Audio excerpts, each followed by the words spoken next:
सरकारको नीति तथा कार्यक्रममाथि संसदमा छलफल जारी। कान्तिपुर समाचारमा आज अस्पतालहरूमा विपन्न तथा असहायका लागि 10% निशुल्क बेड छुट्याउनु पर्ने कानुनी व्यवस्थाको पालना भएन। मिटर ब्याज जाँचबुझ आयोगमा 16,000 उजुरी दर्ता। रातो मसेन्द्रनाथको रथ जावलाखेल पुर्याइयो। स्थानीय सरकारले कसरी पाउँछन् संघीय सरकारबाट अनुदान। अन्तर्राष्ट्रियमा भारतको कश्मीरमा G20 मुलुकको पर्यटन बैठक र खेलकुदमा ए डिभिजन लिग अपडेट। नमस्कार, अब मुख्य समाचार। नक्कली शरणार्थी प्रकरणमा राज्य विरुद्ध सहित 6 कसुरमा 33 जना विरुद्ध मुद्दा चलाउन सिफारिस। 27.5 करोड बिगो दाबी, प्रहरी भन्छ अनुसन्धान जारी छ। सरकारको नीति तथा कार्यक्रममाथिको छलफल औपचारिकता मात्रै, न सुझाव लिइन्छ न त संशोधन स्वीकार। दलहरूबीच समझदारी नबन्दा कार्यान्वयन चुनौतीपूर्ण। नयाँ बजेट आउनै लाग्दा पनि विकास खर्च 34% सीमित। पूरा भएन राजस्व सङ्कलनको लक्ष्य। निर्माण व्यवसायको 1 खर्ब भुक्तानी रोकियो। विश्वका धनी राष्ट्रहरूको समूह G20 को पर्यटन बैठक भारतको कश्मीरमा। विवादास्पद भूमि भन्दै चीनको बहिष्कार, सुरक्षा व्यवस्था कडा। र काभा वुमन्स भलिबल च्यालेन्ज कपमा नेपालको शानदार सुरुवात। किर्गिस्तान सोझो सेटमा पराजित। भारतले बङ्गलादेश र उज्बेकिस्तानले श्रीलङ्कालाई हरायो।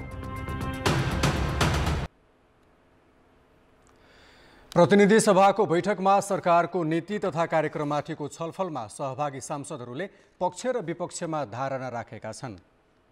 नीति तथा कार्यक्रममाथिको छलफलमा भाग लिँदै नेकपा एकीकृत समाजवादीका अध्यक्ष माधव कुमार नेपालले मुलुकको आर्थिक सङ्कट समाधान र जनताको विश्वास जित्ने गरी सरकारले काम गर्नुपर्ने बताए।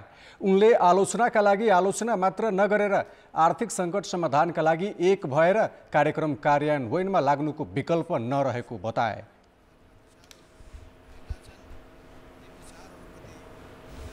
यसका निम्ति नै छलफलको आवश्यकता पर्दछ। सुझाव सल्लाहहरूको पनि आवश्यकता पर्दछ। यस सन्दर्भमा यो जुन सम्बोधन आएको छ त्यो पोजिटिभ छ, सकारात्मक छ।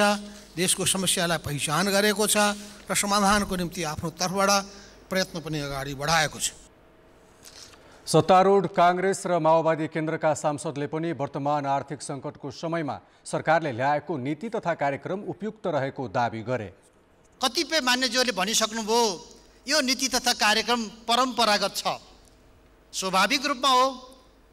हाम्रो देश नेपालमा हामीले यो देश नेपालको विकास र समृद्धिका लागि, नेपाली जनताको सुख र शान्तिका लागि हामीले जे जति योजना र कार्यक्रम ल्याउनु पर्छ ती सबै कुराहरू हाम्रो नीति तथा कार्यक्रममा सबै सरकारका पालामा यसलाई प्राथमिकतामा पर्छन्। सम्माननीय राष्ट्रपतिज्यूले प्रस्तुत गर्नुभएको यो चाहिँ कुनै चाहिँ तपाईँको पुरै केही पनि नभएको पुलिन्दा होइन। यो चाहिँ राज्यको डकुमेन्ट हो, निर्वाचित सरकारले प्रस्तुत गरेको दस्तावेज हो। यसमा लेखिएका कुरालाई गम्भीरतापूर्वक छलफल गरेर सुझाव दिउँ। विपक्षी सांसदहरूले भने नीति तथा कार्यक्रमले मुलुकको विद्यमान आर्थिक सङ्कट समाधान गर्न नसक्ने जिकिर गरेका छन्। राज्यको मूल प्रभावीकरणमा समेटिन नसकेका वर्ग र समुदायको बारेमा यसले खासै उल्लेख गरेको छैन। त्यसकारणले यो नीति कार्यक्रम समाजका कुन वर्ग र समुदायमा बढी प्रेरित छ, कुन वर्ग समुदायप्रति यो आकर्षित छ भन्ने कुरा नै यसमा अन्यल छ। सरकारले आगामी आर्थिक वर्षका लागि जेठ 5 गते प्रस्तुत गरेको नीति तथा कार्यक्रममाथि संसदमा हिजोदेखि जारी छलफल भोलि पनि चल्नेछ।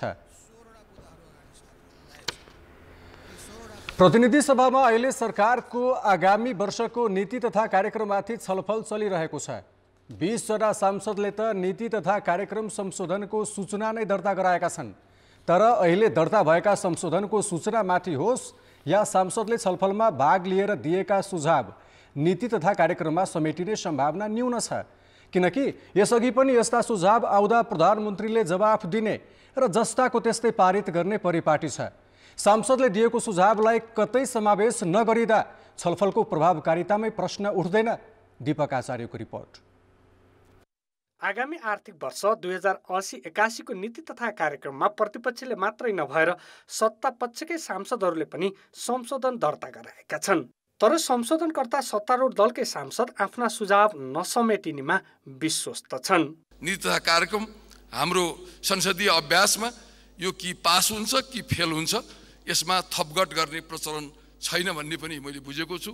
तर त्यसका बावजुद पनि मैले आफ्ना कुराहरू संसदमा दर्ज गर्नको लागि यहाँ राख्न कोसिस गरेको छु। नीति तथा कार्यक्रममाथिको छलफलमा भाग लिने सांसदहरूले नीतिगत भ्रष्टाचार नियन्त्रणका लागि खरिद ऐन संशोधन गर्नुपर्ने र संसदीय अनुगमनलाई महत्त्व दिनुपर्ने सुझाव दिएका छन्।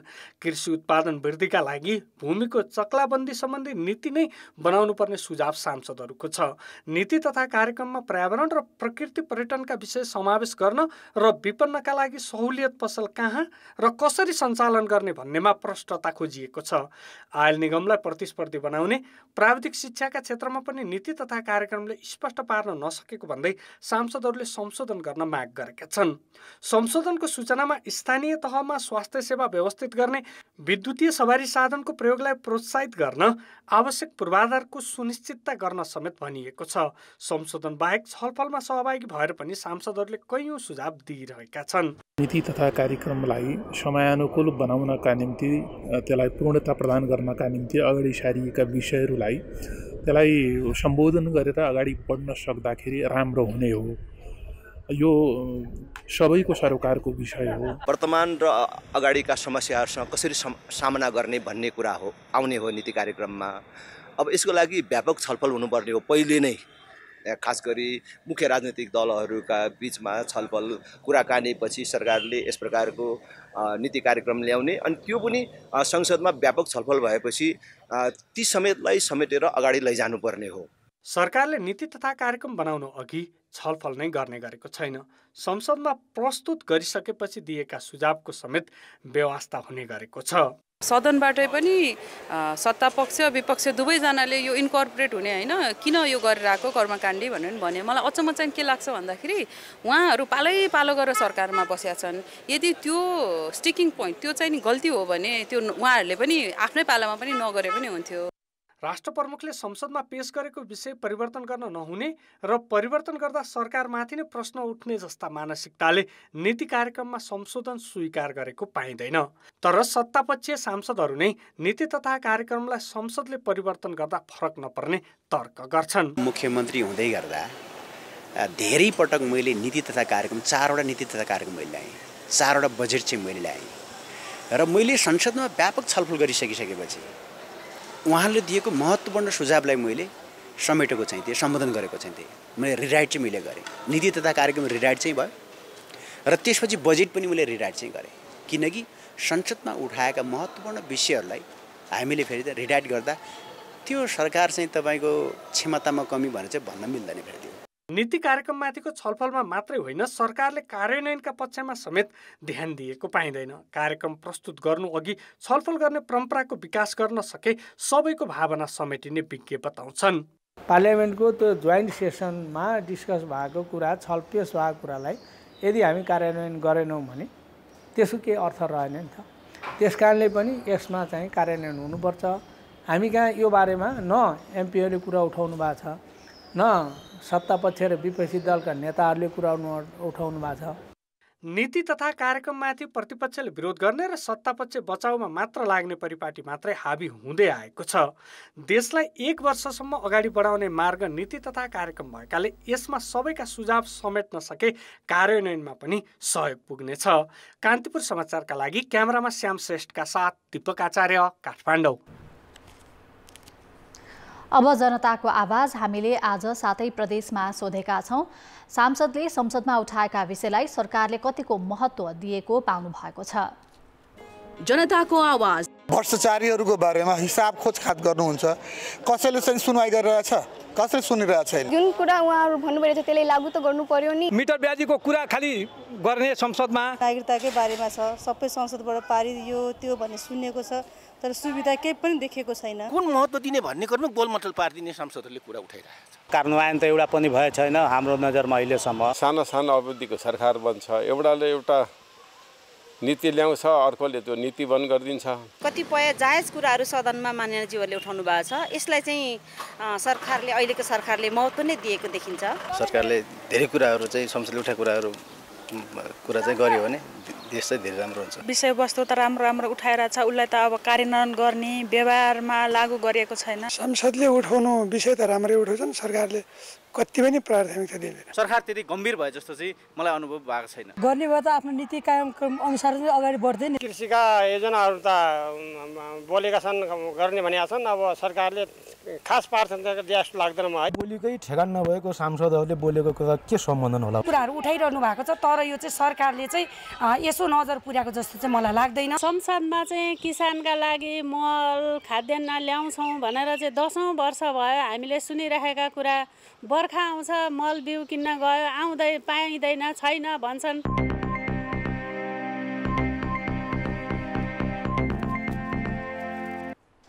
संघीय सरकारले बजेट ल्याउने तयारी अन्तिम चरणमा पुर्याइरहँदा प्रदेश र स्थानीय सरकार पनि योजना छनौटमा व्यस्त छन्। संघले दिएको अनुदान र आन्तरिक स्रोतलाई आधार बनाएर प्रदेश र स्थानीय तहले बजेट बनाउँछन्। संघीय सरकारबाट स्थानीय सरकारलाई न्यूनतम र कार्य सम्पादनका आधारमा समानीकरण अनुदान प्राप्त हुन्छ, तर दुर्गमका धेरै पालिका अनुदान प्राप्त गर्ने न्यूनतम आधारबारे अनभिज्ञ देखिएका छन्। सप्तरीको विष्णुपुर गाउँपालिकाले आगामी आर्थिक वर्षका लागि संघबाट वित्तीय समानीकरण अनुदान 9 करोड 39 लाख पाउँदैछ।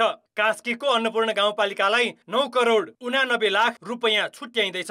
तर गाउँपालिकाका अध्यक्षहरूलाई कुन शीर्षक मार्फत कति अनुदान पाउँछ भन्ने जानकारी छैन।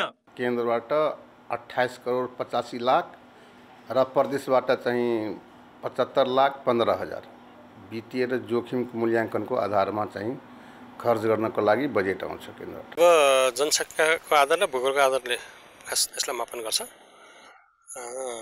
अब हाम्रो यहाँ जनसङ्ख्या कति छ, यसको भूगोलको क्षेत्रफलको आधारको हिसाबले संघले विशेष गरी 4वटा क्षेत्रलाई आधार बनाएर अनुदान दिने गरेको छ, जसमध्ये विशेष र समपूरक अनुदान योजना आयोगको सिफारिसमा जान्छ भने सशर्त र समानीकरण अनुदान स्थानीय तहले गर्ने कामका आधारमा जाने गरेको छ, जसका लागि आगामी आर्थिक वर्षमा प्राकृतिक स्रोत र वित्त आयोगले 87 अर्ब 35 करोड छुट्याएको छ। मन्त्रालयका नियमित काम बाहेक आवश्यकताका आधारमा बजेट बाँडफाँड हुन्छ भन्ने नजान्दा नै स्थानीय तहले समानीकरण अनुदान बढाउन सकेका छैनन्। त्यहाँको मानव विकास सूचाङ्क कस्तो छ, पूर्वाधारका हिसाबहरू के छन्, पूर्वाधार अन्तर्गत पनि सडक, सिँचाइ, स्वास्थ्य, अरू चाहिँ खानेपानी, सरसफाइका अवस्थाहरू हेर्छौँ भने त्यस्तै। अनि उहाँहरूले आफूले उठाउने राजस्वको अवस्था के छ, कति उहाँहरूलाई आवश्यक छ, उहाँहरूको आम्दानी अथवा कमाइ कति छ, उहाँहरूले खर्च गर्नुपर्ने अवस्था के छ, जसलाई हामी खर्चको आवश्यकता भन्छौँ। र सबभन्दा ठुलो भार भनौँ 70% हाम्रो सूत्रमा चाहिँ त्यो भार दिएर उहाँहरूलाई हामी रकम उपलब्ध गराउँछौँ। आयोगबाट सबैभन्दा बढी महानगरपालिकालाई नै बजेट जाने गरेको छ, तर दुर्गमका पालिकामा निकै कम रकम जाने गरेको तथ्याङ्कले देखाउँछ। अझ रोचक त के भने 34वटा पालिकाले 6 करोड 50 लाख भन्दा कम पाउने भएपछि महानगरहरूको 13% अनुदान कटाएर थपिएको छ। 16वटा दुर्गम, हिमाली र पहाडी भेगका पालिकाहरूले 7 करोड भन्दा कम समानीकरण अनुदान पाएका छन्। 3 तहका सरकार बीच समान स्रोतको समानुपातिक बाँडफाँड र वित्तीय संघीयता लागू गर्ने जिम्मेवारी बोकेको प्राकृतिक स्रोत साधन तथा वित्त आयोगले पनि स्थानीय तहलाई यसबारे जानकारी दिन सकेको छैन। प्राय स्थानीय तहहरूले हाम्रा यी सूचक छन्, यो सूचकहरूमा सामान्य कुराहरू पुरा गर्दा पनि हाम्रो अङ्क अलिकति बढ्छ, त्यो बढेको अङ्कमा हामी अनुदानको रकम पनि बढ्छ भन्ने जानकारी पनि हामी पुरा चाहिँ दिन नसकेको अवस्था छ। मानव विकास, आर्थिक सामाजिक असमानताको सूचकाङ्क र पूर्वाधार विकासलाई समेत हेर्नुपर्ने दायित्व स्थानीय सरकारको छ। तर संघबाट पाउने अनुदानका आधारसम्म थाहा नपाउँदा उनीहरूले बढीभन्दा बढी रकम पाउनै सकेका छैनन्। यसले गर्दा दुर्गमका स्थानीय तहको कार्यक्षमता वृद्धि हुन नसक्दा विकासको बाटो समेत पहिल्याउन सकेका छैनन्। कान्तिपुर समाचारका लागि जिल्ला सहकर्मीहरूको सहयोगमा क्यामेरामा रूपक कोइरालाका साथ सुबिन्द्र श्रेष्ठ, काठमाडौँ। राजनीतिक दबावपछि प्रहरी आफ्नो कानुनी अधिकार प्रयोग गर्न समेत चुक्ने गरेको आरोप लाग्ने गर्छ, तर यस नक्कली भुटानी शरणार्थी प्रकरणको छानबिनमा त्यसो देखिएको छैन। नेपाली नागरिकलाई भुटानी शरणार्थी बनाएर अमेरिका पठाउने भन्दै गिरोहसँग मिल्ने पूर्व उपप्रधानदेखि गृहमन्त्रीसम्मलाई एउटै कारबाहीको दायरामा ल्याउन प्रहरी सफल भएको छ। 16 जनालाई पक्राउ गरेर अनुसन्धानलाई निरन्तरता दिँदै पहिलो चरणको अनुसन्धान सम्पन्न गरेर प्रहरीले प्रतिवेदन बुझाएको छ। नेपाल प्रहरीले इतिहासमा पहिलो पटक गृहको राजनीतिक र प्रशासनिक नेतृत्वमाथि एकसाथ अनुसन्धान गरेको थियो, जसको सम्पूर्ण अनुसन्धान प्रक्रिया सम्पन्न गरेर आवश्यक कारबाहीका लागि जिल्ला सरकारी वकिल कार्यालय मार्फत मुद्दाका लागि आफ्नो अनुसन्धान प्रतिवेदन बुझाएको छ। राज्य विरुद्ध सहित 6वटा कसुरमा 150 पृष्ठभन्दा लामो रायसहितको अनुसन्धान प्रतिवेदन प्रहरीले जिल्ला सरकारी वकिलको कार्यालय काठमाडौँलाई बुझाएको हो। शरणार्थी बनेर अमेरिका जाने सपना देखेका 113 पीडितले सामूहिक रूपमा 23वटा जाहेरी दिएका छन्। त्यसैका आधारमा प्रहरीले एकमुष्ट 27 करोड 50 लाख 55,000 बिगो र कैद सजाय माग दावी गर्नुपर्ने रायसहित 33 जना विरुद्ध मुद्दाको सिफारिस गरेको हो। सङ्गठित अपराधको 60 दिन हदम्यादका कारण फाइल बुझाउनु परे पनि अनुसन्धान सकिएको छैन। अहिलेसम्म प्राप्त अनुसन्धानका तथ्यहरूका आधारमा अहिले मुद्दा दर्ता गरेर आफ्नो प्रतिवेदन पठाएका छौँ। तर यस पछाडि पनि यो अनुसन्धानको क्रममा छुटेका, अनुसन्धानमा नसमेटिएका, उजुर नपरेका र व्यक्तिहरूका सम्बन्धमा भविष्यमा तथ्य र प्रमाणहरू खुल्न आएका बखतमा फेरि पनि लाने किसिमले हामीले त्यसको पनि परिकल्पना गरेर समग्र सङ्गठनले नै यसलाई अगाडि ड्राइभ गर्ने हिसाबले 2079 साल जेठ 18 गते 2 जना पीडित अमेरिका जाने सपना देखाएर आफू ठगिएको भन्दै उजुरी लिएर उपत्यका अपराध अनुसन्धान कार्यालय पुगेका थिए। त्यहीबाट अनुसन्धान सुरु गरेको प्रहरीले पहिलो पटक पूर्व उपप्रधानमन्त्री, पूर्व गृहमन्त्री र सचिवसहित उच्च तहका पदाधिकारी विरुद्ध राज्य हित विरुद्ध सहितको सङ्गठित अपराधमा अनुसन्धान गरेको थियो। नक्कली भुटानी शरणार्थी बनाएर अमेरिका पठाउने गिरोहको चेन गृह मन्त्रालयसम्म जोडिने मुख्य योजनाकार सानु भण्डारी र केशव दुलाल चैत 12 गते नै पक्राउ परे। तर यो केवल 2 जना ठगिएको मात्रै घटना थिएन। नेपाली नागरिकलाई भुटानी बनाएर सङ्गठित अपराधको जालो सिंहदरबार त्यो पनि गृह मन्त्रालयसम्म जोडिएको खुल्यो। त्यसको 2 सातापछि यही गिरोहका अर्का पात्र सन्देश शर्मा समातिए। 3 जनाको साथबाट बरामद भएको मोबाइल र डायरीबाट जे खुल्यो त्यसले प्रहरी आफै चकित थियो। सधैँ राजनीतिक दबावले थिचिएको प्रहरीका लागि यो सबैभन्दा कठिन जिम्मेवारी थियो। तैपनि आफ्नै तालुक मन्त्रालयमा अपराधी गिरोहले बनाएको सञ्जाल तोड्ने गरी यसपटक प्रहरीले अनुसन्धान मात्रै गरेन, आम नागरिकमा आफ्नो विश्वास समेत बढाउने काम गर्यो। जुन अधिकार प्राप्त अधिकारीहरू हुन्छ त्यो अधिकार प्राप्त अधिकारीहरू पनि यो जुन बिचौलिया अथवा यो बदमासी गर्ने नियतहरू कुनै न कुनै हिसाबले हाम्रो सम्पर्कमा आउने र हाम्रो अधिकार, हाम्रो सम्पर्क, हाम्रो प्रभाव चाहिँ प्रयोग गरेर त्यो अपराध गर्न सक्ने अवस्था हुने अवस्थाले पनि हामी अझै बढी सचेत हुनुपर्ने, अझै सतर्क हुनुपर्ने र त्यसको सम्बन्ध र त्यस्तो खालको सम्पर्कहरू हामीले नराख्नुपर्ने कुरा पनि यसमा स्पष्ट देखिन्छ। अब प्रहरीले सिफारिस गरेका सबै कसुरमा मुद्दा लैजाने वा नलैजाने अधिकार सरकारी वकिललाई छ। विगतमा ललिता निवासको सरकारी जग्गा हडप्ने विरुद्ध 3 वर्ष लगाएर प्रहरीले गरेको अनुसन्धानमा पनि सरकारी वकिलले मिसिल फिर्ता गरेर प्रहरीलाई खिन्न बनाएको थियो।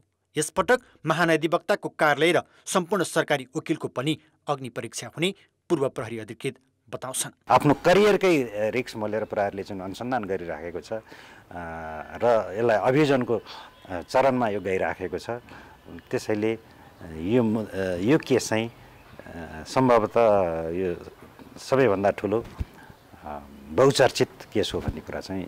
नेपालीलाई भुटानी शरणार्थी बनाएर तेस्रो देश पठाउने धन्दा अन्तर्देशीय र शरणार्थी तस्करीसँग जोडिएकाले राज्य विरुद्धको अपराधमा मुद्दा चलाउनबाट सरकारी वकिल पछाडि हट्न नसक्ने कानुनका जानकार बताउँछन्। रिफ्युजी स्मग्लिङको विषय हो जुन एक देशबाट अर्को देशमा जाने हो।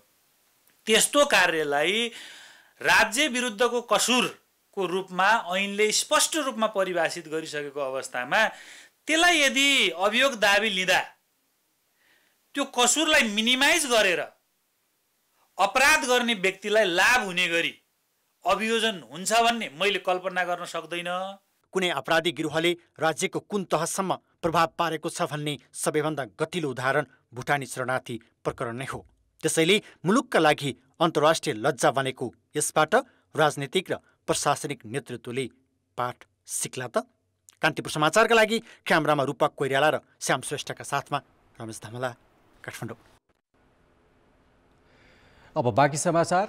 अस्पतालहरूले विपन्न, असहाय र बेवारिसे बिरामीको निशुल्क उपचारका लागि 10% बेड छुट्याउनु पर्ने कानुनी व्यवस्था छ, तर पालना भए नभएको बारे तीनै तहका सरकारले अनुगमन गर्न तदारुकता देखाएका छैनन्। काठमाडौँ महानगरपालिकाले आफ्नो माथतका सबै अस्पताललाई स्वास्थ्य संस्था सञ्चालन मापदण्ड अनुसार उपचारका लागि आउने विपन्न, असहाय, बेवारिसे लगायतका बिरामीका लागि 10% शय्या छुट्याई निशुल्क उपचार नदिए कारबाही गर्ने चेतावनी दिएको छ। महानगरले अस्पतालहरूलाई निशुल्क सेवा लिएका व्यक्तिको विवरण समेत टाँस गर्न आग्रह गरेको छ।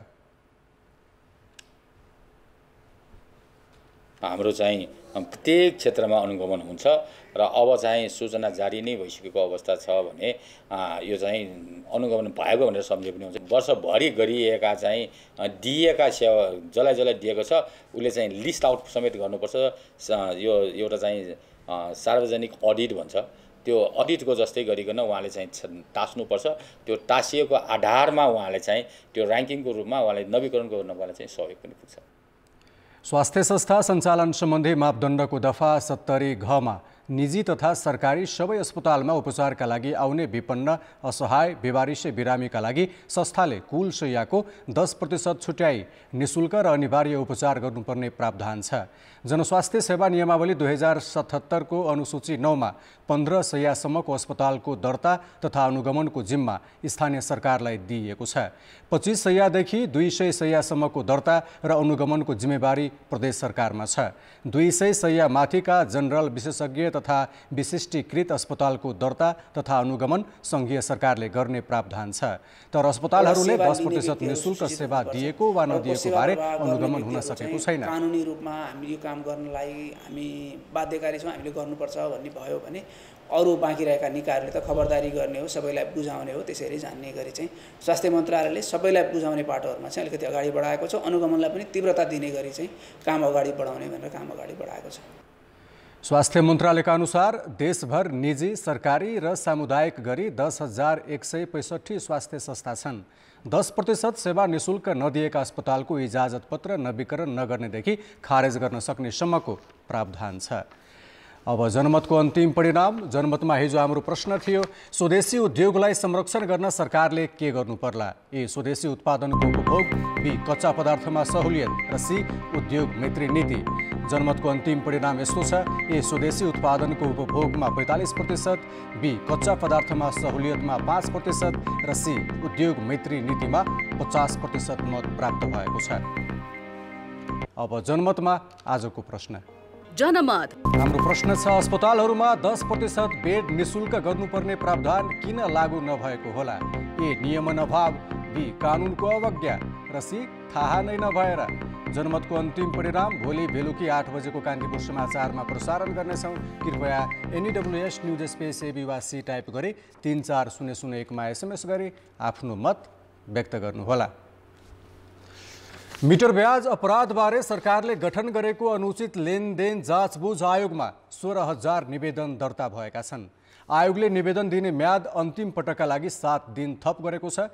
पीडितहरूले ढिला थाहा पाएकाले उजुरी दिने समय थप गरिएको आयोगले जनाएको छ। अनुचित लेनदेन अर्थात् मिटर ब्याज सम्बन्धी समस्या मध्य प्रदेशमा सबैभन्दा बढी देखिएको आयोगले जनाएको छ। पश्चिम नवलपरासीमा पनि धेरै उजुरी परेका छन्।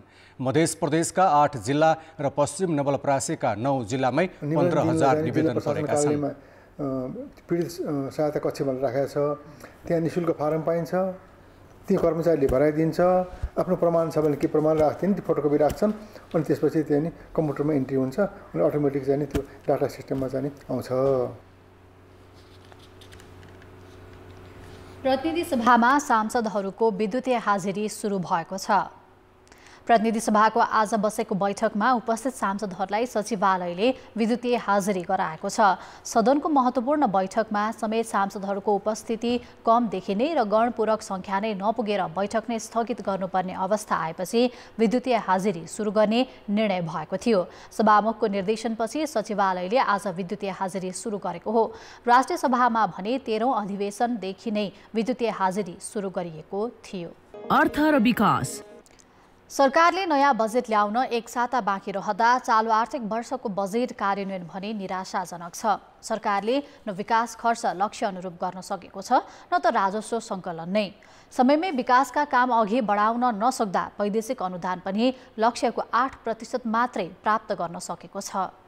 सरकारले चालु आर्थिक वर्षका लागि 17 खर्ब 93 अर्बको बजेट ल्याएको थियो, तर लक्ष्य अनुरूप विकासका काम अघि बढाउन नसक्दा र राजस्व नउठ्ने देखिएपछि बजेटको आकार नै घटाएर 15 खर्ब 49 अर्बमा सीमित गर्यो।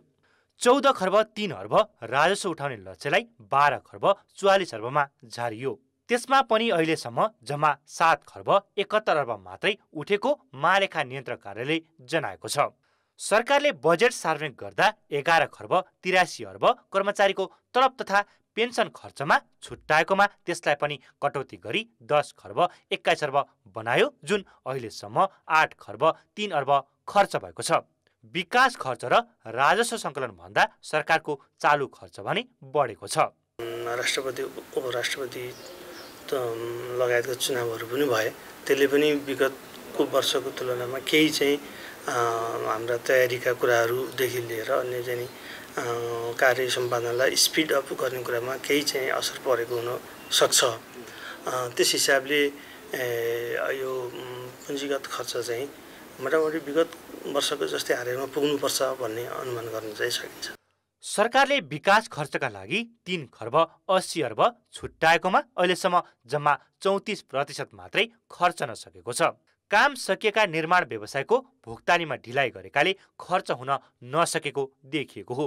वर्षको अन्त्यमा आएर मात्रै काम अघि बढाउने ठेकेदार र सरकारी कर्मचारीको प्रवृत्तिका कारण विकास खर्च हुन नसकेको हो। जुन व्यवसायहरूलाई भुक्तानी लिनको लागि चाहिँ दबाब चाहिँ उनीहरूले दिन थालिसकेपछि या उनीहरूको समस्या भुल्न थालिसकेपछि कमिसन आउँछ भनेर राज्य आफैले त्यो रोकेको अवस्था छ। कर्मचारी संयन्त्रले त्यो चिजलाई चाहिँ रोकेको अवस्था छ। अहिले राजस्व भन्दा चालु खर्च 32 अर्ब बढी छ। खर्च जुटाउनकै लागि सरकारले 1 खर्ब 59 अर्ब आन्तरिक ऋण उठाइसकेको छ। वैदेशिक ऋण 2 खर्ब 42 अर्ब लिने लक्ष्य राखेकोमा जम्मा 70 अर्ब मात्रै आएको छ भने 59 अर्बको वैदेशिक अनुदान 13 अर्बमा मात्रै खुम्चेको छ। कान्तिपुर समाचारका लागि क्यामेरामा राजेन्द्र महर्जनका साथ सुधिल पोखरेल, काठमाडौँ। अर्थशास्त्री समीर खतिवडाले मौद्रिक नीति खुकुलो बनाएर मात्र अर्थतन्त्रमा सुधार आउन नसक्ने बताएका छन्। कान्तिपुर टेलिभिजनको साप्ताहिक कार्यक्रम फायरसाइडमा कुरा गर्दै अर्थशास्त्री खतिवडाले अर्थतन्त्र सुधारका लागि वित्त नीतिमा नै ध्यान केन्द्रित गर्न सरकारलाई सुझाव दिएका छन्। एउटा बजेटले मात्रै अर्थतन्त्रमा देखिएको समस्या समाधान नहुने भन्दै उनले लक्ष्य तय गरेर सोही अनुसार कार्यान्वयनमा जानुपर्ने उल्लेख गरे। एउटा बजेटले हाम्रो देशको समस्या समाधान, आर्थिक समस्या समाधान हुनेवाला छैन। तर बजेटले के गर्न सक्छ भने हाम्रो राइट डिरेक्सन भनौँ न, कोर्स करेक्सन राइट डिरेक्सनमा जान सक्छ, त्यो नसक्ने होइन।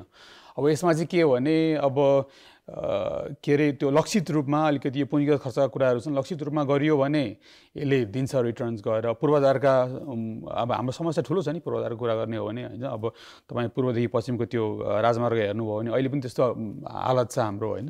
अब यसलाई राम्रो बनाउने, त्यस्तै गरी काठमाडौँदेखि तराई जाने रोडहरू होइन, गफ त राम्रो गफ सुनिन्छ। सरकारले 10 महिनासम्म पनि विकास खर्च गर्न सकेको छैन, तर व्यवसायीहरूले भने पटक पटक ताकेता गर्दा पनि काम गरिसकेका परियोजनाको पैसा पाउन नसकेको गुनासो गरेका छन्।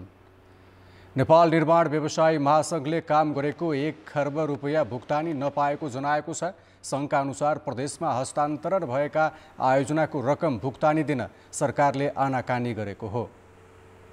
सरकारले भुक्तानी नदिएको कारणले यी सबै कुराहरू, क्रियाकलापहरू रोकियो र व्यवसायीहरू अहिले तपाईँको चेक बाउन्सको केसमा र ब्याङ्क ग्यारेन्टी तिर्न नसकेर ब्याङ्क ग्यारेन्टी क्लेमको कारणले गर्दा ब्याङ्कहरूमा पनि तपाईँ चाहिँ कालो सूचीमा बस्नु परेको अवस्था छ र चेक बाउन्सको केसमा कतिपय व्यवसायहरू चाहिँ प्रहरीको कस्टडीमा गएर पनि बसिराख्नु परेको अवस्था छ। त्यसले गर्दाखेरि अहिलेको अवस्था भयावह छ, सिधै अर्थमा भन्दाखेरि भयावह छ र झन्डै नेपालका निर्माण व्यवसायीहरूको हरेक सबै क्षेत्रमा गरेर 1 खर्ब जति भुक्तानी लिन बाँकी छ। यता भौतिक पूर्वाधार तथा यातायात मन्त्रालयले भने रकम अभावका कारण भुक्तानी हुन नसकेको बताएको छ। मन्त्रालयले 26 अर्बको दायित्व 16 अर्बमा झारेको र असारसम्म रकमान्तर गरी भुक्तानी गर्ने विषयमा छलफल भइरहेको जनाएको छ। अनि यो वर्ष यहाँहरूलाई थाहा छ राजस्व चाहिँ भने जस्तरी उठिरहेको छैन। वैदेशिक सहयोगको परिचालन पनि हामीले सोचे जस्तो भएको छैन। हामीले जुन बजेटरी ऋणहरू पाउँछौँ त्यो पनि भने जस्तो आएको छैन। त्यो नहुने बित्तिकै सरकारको अङ्कमा बजेट त छ, जस्तो हाम्रो प्रोजेक्टमा 2 अर्ब बजेट कुनै प्रोजेक्टमा भनेको थियो भने त्यो बजेट त हाम्रै हो नि, हाम्रै भित्र त हो नि, थप मागेको होइन भनिरहेछौँ हामीले। तर के छ भने त्यसमा पैसा चाहिँ त आउनु पऱ्यो नि, भुक्तानी गर्नको लागि त पैसै हुनु पऱ्यो नि, अङ्कमा भएर भएन। हो त्यो राजस्व नउठ्नुको कारण र बाह्य स्रोत परिचालन पनि नहुनुको कारणले सरकारको ढुकुटीमा चाहिँ पैसा छैन। सरकारले 165वटा निर्वाचन क्षेत्रका रणनीतिक सडक, वैकल्पिक राजमार्ग, पुल, मदन भण्डारी राजमार्ग, मध्य पहाडी राजमार्गका विभिन्न खण्डका काम भए पनि भुक्तानी नगरेको हो। भौतिक पूर्वाधार मन्त्रालयले रकम निकासाका लागि अर्थ मन्त्रालयमा परिपत्र समेत गरेको छ, तर अर्थले प्रदेशमा हस्तान्तरण भएका आयोजनाको दायित्व नलिने भनेको छ। अर्थले भुक्तानी दिन आनाकानी आयोजनाहरूको म्याद पुनः थपिने र लागत बढ्ने बताएको छ। भारतले कडा सुरक्षा र चीनको विरोधका बीच कश्मीरमा G20 को पर्यटन बैठक गरिरहेको छ। भारत विश्वका 20 धनी राष्ट्रहरूको समूह G20 को वर्तमान अध्यक्ष हो। 3 दिनसम्म चल्ने G20 समूह अन्तर्गतको पर्यटन कार्यदलको बैठक कश्मीरको ग्रीष्मकालीन राजधानी श्रीनगरमा आजदेखि सुरु भएको हो। जम्मू कश्मीरलाई प्राप्त विशेष राज्यको मान्यता सन् 2019मा खारेज गरे यता भारतले यस क्षेत्रमा आयोजना गरेको यो नै सबैभन्दा ठूलो अन्तर्राष्ट्रिय कार्यक्रम हो। G20 देशका 60 भन्दा बढी प्रतिनिधि यस बैठकमा सहभागी रहेको जनाइएको छ। विवादास्पद क्षेत्रमा आयोजना गरेको भन्दै चीनले यस बैठकमा सहभागिता जनाएको छैन। G20 को सदस्य नभए पनि पाकिस्तानले गत अप्रिलमै गैर जिम्मेवारीपूर्ण कदम भन्दै आसन्न बैठकप्रति आपत्ति जनाइसकेको छ। भारत पाकिस्तान विभाजनको समयदेखि नै कश्मीर दुवै देशबीच वैमनस्यताको मूल कारणका रूपमा रहँदै आएको छ। दुवै देशले समग्र कश्मीरमाथि आफ्नो स्वामित्व दाबी गरे पनि दुवै देशले यसको केही भूभागमा नियन्त्रण राख्दै आएका छन्। कश्मीरको मुद्दालाई लिएर परमाणु हतियार सम्पन्न यी दुई देशबीच 2 ठूला र अन्य ससाना युद्ध भइसकेका छन्। भारतले भने जम्मू कश्मीर र लद्दाख देशको अखण्ड भूभाग भएकाले यहाँ कुनै किसिमको अन्तर्राष्ट्रिय बैठक गर्नु स्वाभाविक रहेको बताउँदै आएको छ।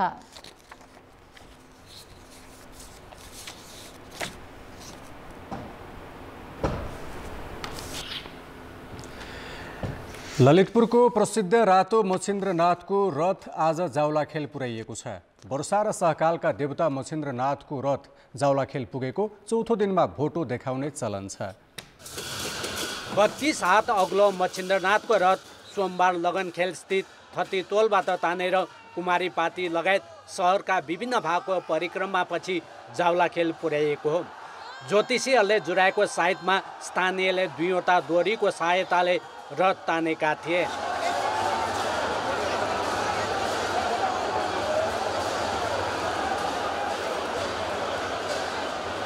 हरेक वर्ष वैशाख शुक्ल प्रतिपदाका दिन पुलचोकबाट रथ तानेपछि जात्रा सुरु हुने परम्परा छ।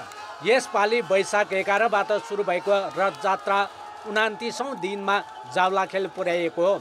यसका साथै मिननाथको रथ पनि जावलाखेल पुर्याइएको छ।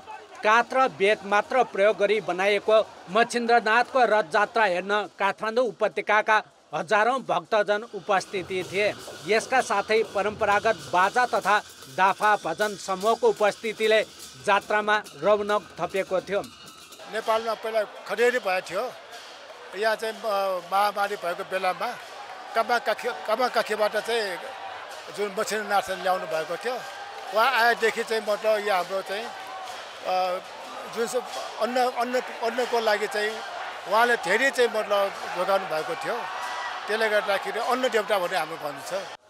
लिच्छवी कालमा काठमाडौँ उपत्यकामा 12 वर्षसम्मको खडेरीले अनिकाल परेपछि भक्तपुरका तत्कालीन राजा नरेन्द्र देवले काठमाडौँका तान्त्रिक बन्धु दत्त र ललितपुरका ज्यापु करुणामयलाई भारतको कामारू कामाक्षबाट मच्छिन्द्रनाथ ल्याउन लगाई पानी परेको खुसियालीमा जात्रा मनाउन थालिएको किंवदन्ती छ। यो चाहिँ सहकालको देवता हो, तसर्थ यो मच्छिन्द्रनाथको चाहिँ रथ हल्यो कि पानी पर्छ भन्ने किंवदन्ती छ, त्यो हुन पनि हो। तसर्थ पनि यो चाहिँ मतलब पानी पार्नकै निमित्त पनि यो जात्रा चाहिँ अलि लामो समयसम्म चल्छ। युनेस्को विश्व सम्पदा सूचीमा चाहिँ इन्ट्यान्जिबल हेरिटेजमा प्रवेश गराउनको निमित्त हाम्रो पहल कदमी जारी छ। कीर्तिपुरवासीले पहिलो रथ तानिन्छ तब मात्र यहाँबाट जाने भएकोले यो चाहिँ अत्यन्त कीर्तिपुरवासी यहाँ आएर तान्नै पर्ने चलन छ। रथ जावलाखेल पुगेको 4औं दिनमा भोट देखाइने परम्परा छ। मच्छिन्द्रनाथभित्र पनि अनेकौं जात्रा समेत छन्। जात्रा र पर्वमा छुट्टै पहिचान बोकेको ललितपुरको प्रसिद्ध रातो मच्छिन्द्रनाथको जात्रा मुलुककै लामो अवधिसम्म चल्ने जात्राको रूपमा पनि लिन्छ। यस जात्राको महत्त्व आज पनि उत्तिकै छ। कान्तिपुर समाचारका लागि क्यामेरामा राजेन्द्र महर्जनका साथ नारायण किलम्बु, ललितपुर। खेलकुद समाचार। कान्तिपुर खेलकुद समाचारमा स्वागत छ। काबा महिला भलिबल च्यालेन्ज कपमा नेपालले विजयी सुरुवात गरेको छ। आफ्नो पहिलो खेलमा आयोजक नेपालले किर्गिस्तानमाथि 3-0 सेटको शानदार जित दर्ता गरेको हो। त्रिपुरेश्वर स्थित राष्ट्रिय खेलकुद परिषदको कबड हलमा नेपालले तुलनात्मक रूपमा कमजोर प्रतिद्वन्दी किर्गिस्तानमाथि सुरुवातदेखि नै दबाव बनायो। पहिलो सेट 25-11 ले जितेको नेपाललाई दोस्रो सेटमा भने किर्गिस्तानले चुनौती दिएको थियो, तर घरेलु समर्थकको बलियो साथ पाएको नेपालले यो सेटमा 25-19 को जित दर्ता गरेको हो। तेस्रो सेटको सुरुवातमा किर्गिस्तानले 6-4 अङ्कको अग्रता समेत बनायो।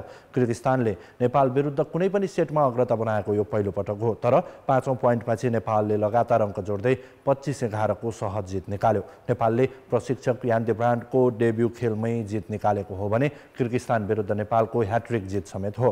किर्गिस्तान विरुद्ध नेपालले 2 खेलाडीलाई डेब्यू समेत दियो। रिमा कुँवर र सङ्गम महतोले राष्ट्रिय टोलीमा डेब्यू गरेका हुन्। आजको खेलमा नेपालले स्पाइकर सरस्वती चौधरीलाई विश्राम दिएको थियो। समूह ए अन्तर्गत नेपालले अब दोस्रो खेलमा दक्षिण एसियाली प्रतिद्वन्दी बङ्गलादेशसँग प्रतिस्पर्धा गर्नेछ। यो खेल भोलि दिउँसो 3 बजे सुरु हुनेछ। काबा महिला भलिबल च्यालेन्ज कपमा उज्बेकिस्तानले विजयी सुरुवात गरेको छ। उज्बेकिस्तानले प्रतियोगिताको पहिलो खेलमा श्रीलङ्कालाई सोझो सेटमा हराएको हो। त्रिपुरेश्वर स्थित राष्ट्रिय खेलकुद परिषदको कबड हलमा समूह बी अन्तर्गतको खेलमा पहिलो सेट उज्बेकिस्तानले 27-25 ले जित्यो।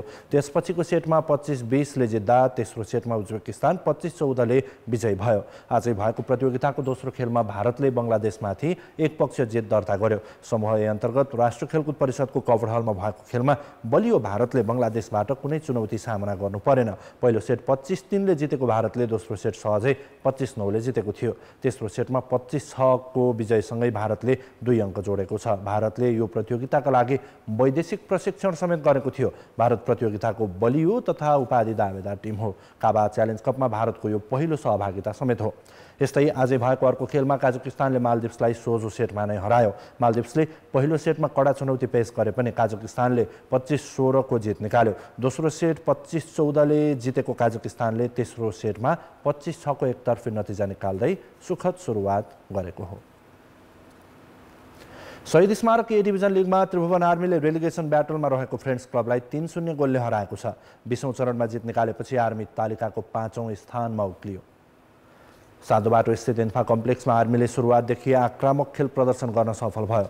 जगजित श्रेष्ठको गोलमा विभागीय टिमले पहिलो हाफमा 1-0 गोलको अग्रता बनाएको थियो। 26औं मिनेटमा नवयुग श्रेष्ठको क्रसमा जगजितले गोल गरेका हुन्। 75औं मिनेटमा पेनाल्टी मार्फत आर्मीले दोहोरो अग्रता बनायो। नवयुगको प्रहार गोलरक्षक राजाबाबु थापाले ब्लक गरे पनि रिबाउन्डमा दिनेश हेम्जनको प्रहारमा लक्ष्मण रोचालले डिबक्समा ह्यान्ड गरेपछि आर्मीले पेनाल्टी पाएको थियो। उक्त अवसरमा नवयुगले अवसरलाई गोलमा परिणत गरेका हुन्। इन्जुरी समयमा सुदिल राईले आर्मीका लागि तेस्रो गोल गरे। सुदिलका लागि जगजितले क्रस उपलब्ध गराएका थिए। फ्रेन्ड्सले प्राप्त गोलका केही अवसर खेर फाल्यो। डोना थापाले पेनाल्टी चुकाए। डोनाको पेनाल्टी रोक्दै आर्मीको खतरा टारेका Bikesh Kuthu player of the match समेत बने। पछिल्ला 4 खेलमा अपराजित आर्मी साधोबाटोसँग समान 29 अङ्क जोड्दै तालिकाको 5औं स्थानमा उक्लिएको हो। रेलिगेसन जोनमा रहेको टोली फ्रेन्ड्सको समान खेलमा 21 अङ्क मात्र छ। अर्को खेलमा शीर्ष स्थानको चर्च बोइज क्लब मिड टेबलको हिमालयन शेर्पासँग 1-1 गोलको बराबरीमा रोकिएको छ। चर्च बोइजले अङ्क बाँडेसँगै लिगको अङ्क तालिका पुनः प्रतिस्पर्धात्मक बनेको छ। ललितपुरको च्यासल मैदानमा सुरुवाती अग्रता बनाए पनि चर्च बोइजले शेर्पासँग 1-1 गोलको बराबरीमा चित्त बुझाएको हो।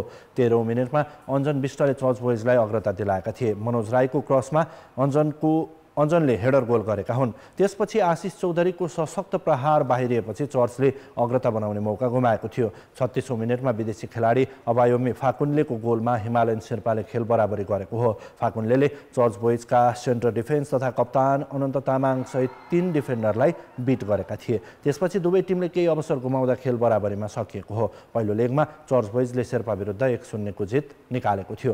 बराबरीपछि चर्च बोइजको तालिकामा 37 अङ्क भएको छ। यो दोस्रो स्थानको मचिन्द्रको भन्दा 3 अङ्क मात्र बढी हो। 26 अङ्कसहित हिमालयन शेर्पाले भने 6औं स्थानको 3 स्टारसँग अङ्क बराबरी गरेको छ।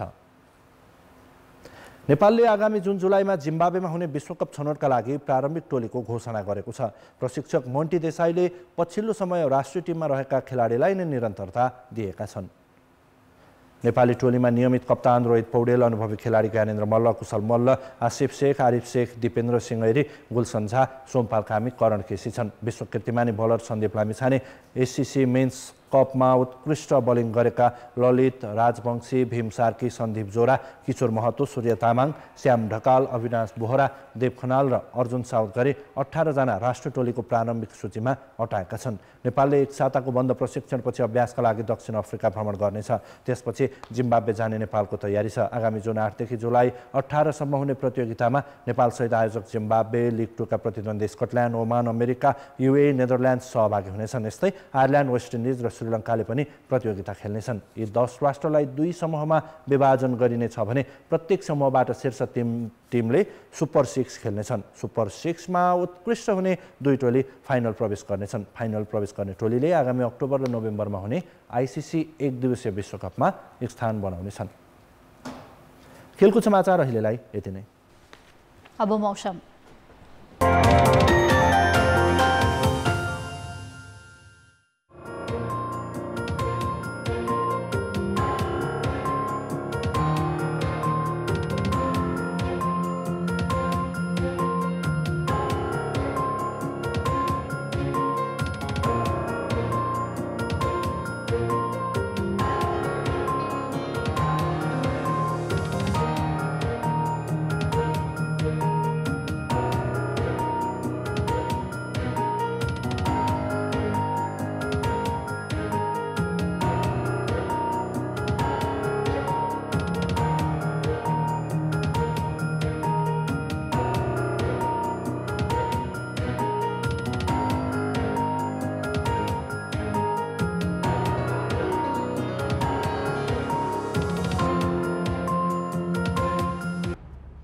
कान्तिपुर समाचार अहिलेलाई सकियो। कान्तिपुर टेलिभिजन हेर्दै गर्नुहोला। नमस्ते।